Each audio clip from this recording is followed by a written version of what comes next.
What is going on, everyone? How are you doing? I hope you're doing good, because it is good to feel good.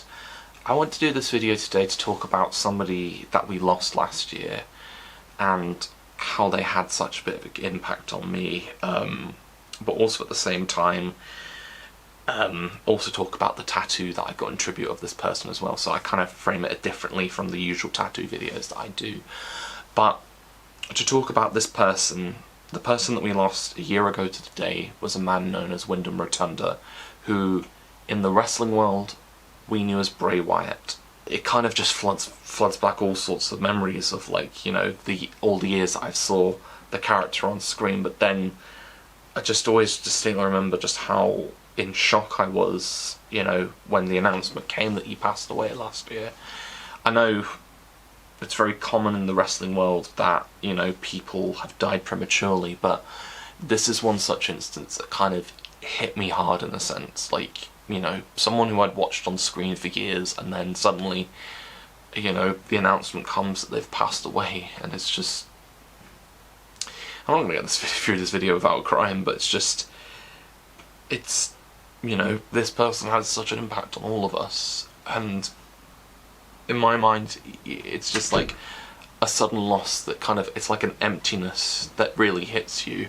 I think my first proper exposure to the Bray Wyatt character came, well, for many of us back in 2013, when he first appeared on the main roster alongside his fellow Wyatt family members Eric Rowan and Luke Harper.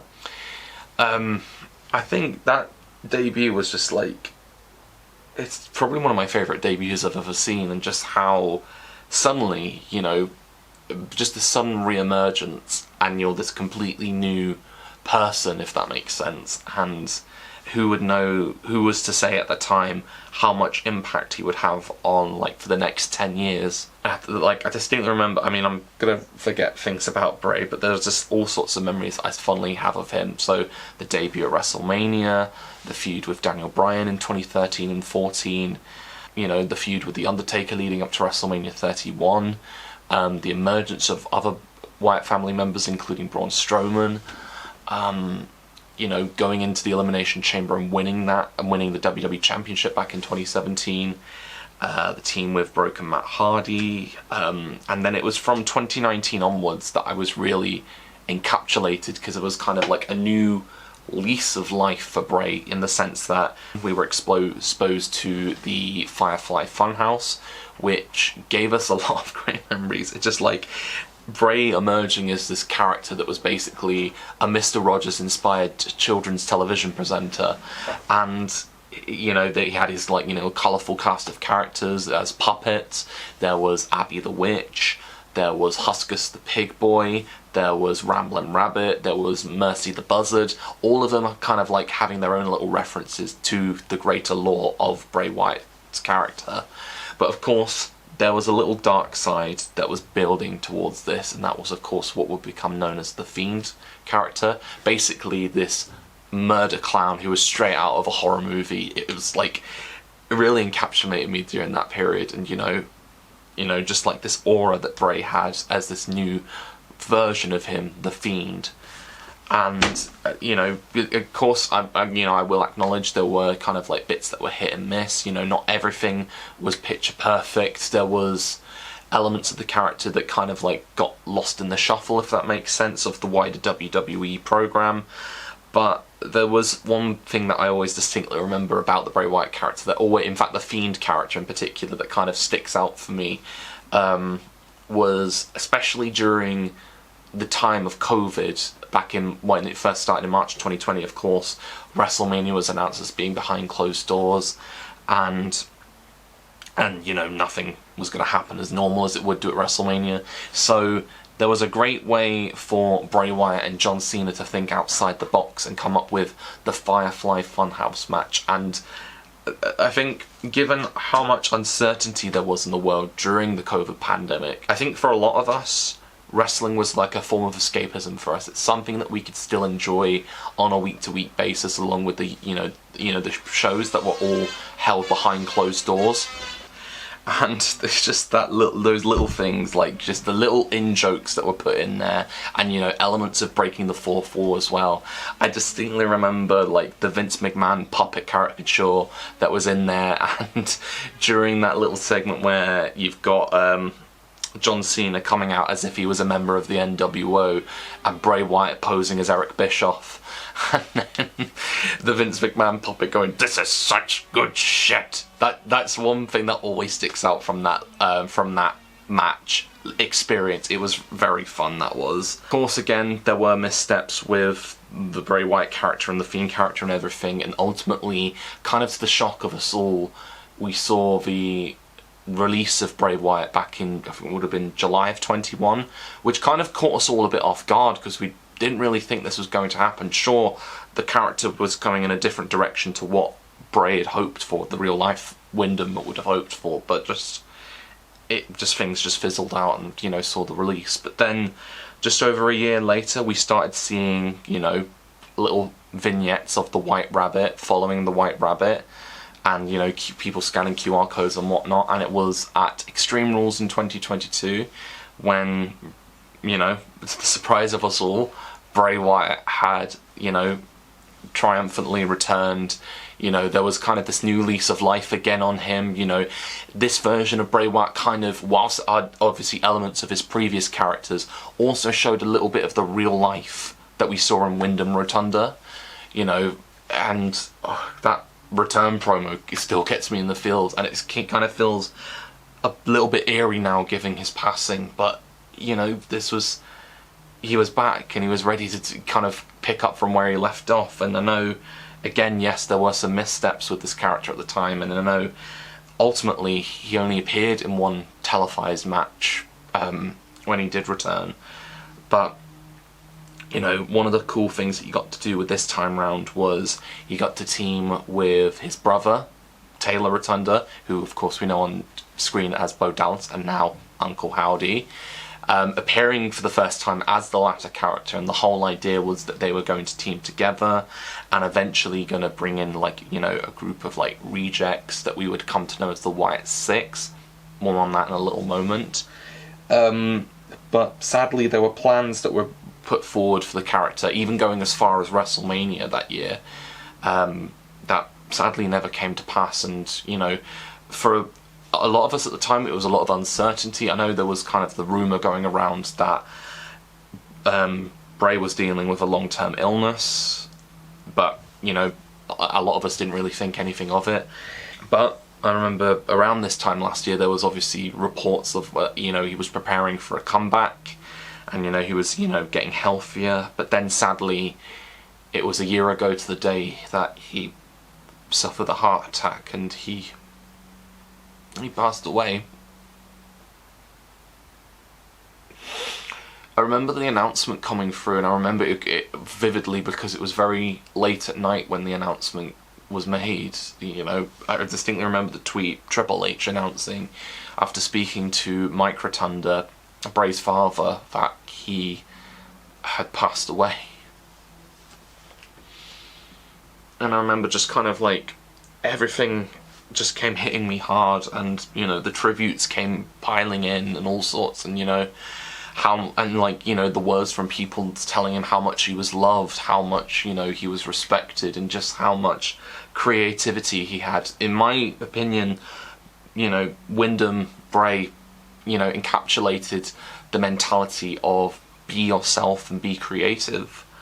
And I distinctly remember that weekend as well, following his passing, because it was when I was at AEW All In London at Wembley Stadium, and I distinctly remember there was two people in the stadium who were about wearing Bray Wyatt as if when he was part of the Wyatt family, i.e. the costume, and someone also dressed up as the Fiend. And I remember there was one point in the show where we all, you know, shined our phone torches as, like, you know, depicting the fireflies that he often associated with himself. And it was just lovely tributes, and even including in one match Buddy Matthews bringing out a lantern in tribute to Bray. And then I remember just kind of like watched when the documentary aired earlier this year, the Becoming Immortal documentary for Bray Wyatt. it did kind of give us, like, you know, just a lot of what happened behind the scenes, and you know, especially some of his private life as well. Him and his brother going about their lives, you know, outside of the WWE bubble, and of course hinting on the plans that were going to come. But of course, owing to his passing, they never came to fruition. Now, when I was in Philadelphia earlier this year for WrestleMania, one of the things that I did have on my mind was thinking about Bray, because by coincidence, the arena events that were happening around WrestleMania all took place in the Wells Fargo Center, which was where he had returned in October of 22 at Extreme Rules, as well as at Raw 30, at the Raw 30th anniversary, where he shared the ring with The Undertaker in what was kind of symbolised as a passing of the torch moment. So it was quite fitting, and it got me in tears when both Barry Windham and Mike Rotunda, respectively Bray's uncle and father, were inducted into the WWE Hall of Fame as the US Express. And I remember just before they were inducted, there was a lovely little speech by Taylor and Mika Rotunda in tribute of Bray, which it had me in tears. I was crying at that, because it's just like, you know, he would have loved to have been in that moment, you know, with his family, inducting both his father and his uncle into the Hall of Fame. And, you know, even I could see the emotion on both Barry and Mike's faces. Like, they would have loved him to have been there. And also, like, whilst we were around WrestleMania, I even remember when in previews of, like, at WrestleMania, showing like little previews during like the interim segments, you know, showing off a preview for the documentary for those who haven't seen it. And even following that was Bray Wyatt's music, Shatter, playing with all the fireflies in the stadium. Again, that caught me right in the feels. And then it's kind of rounds us back to why I got the tattoo done here. So here's the tattoo in question. For those of you wondering the design, it's of a death head hawk moth, and the reason for the name is on the thorax there's what looks like, or is at least a marking of, a human skull. I guess the whole thing is kind of open to interpretation, but I've seen some interpretations make this out as like an omen of death. But in the context of Bray Wyatt, when he returned 2 years ago, he debuted this design here, which is an inverted death head hawk moth. And I guess the interpretation of this is that it's an omen of rebirth. The way I interpret that is how, when he returned, I remember, like, you know, this, you know, absolute jubilation that he's back. And I remember that first promo that he cut when he came back, and, you know, we kind of saw a new side to the Bray Wyatt character that was very akin to the real-life Windham Rotunda, in the sense that, you know, he was very thankful for the people for still believing in him, but, you know, without the people, without the fireflies, he wouldn't be back where he was. And also he was, like, showing that very human side of him that we never saw before, which in itself got me emotional. But when I went about getting the tattoo, I never get tattoos done on the spur of the moment, but there was a thought in my head that I was like, during my time in Philadelphia for WrestleMania, I really wanted to get something like something of a permanent souvenir, which in this case was of course a tattoo.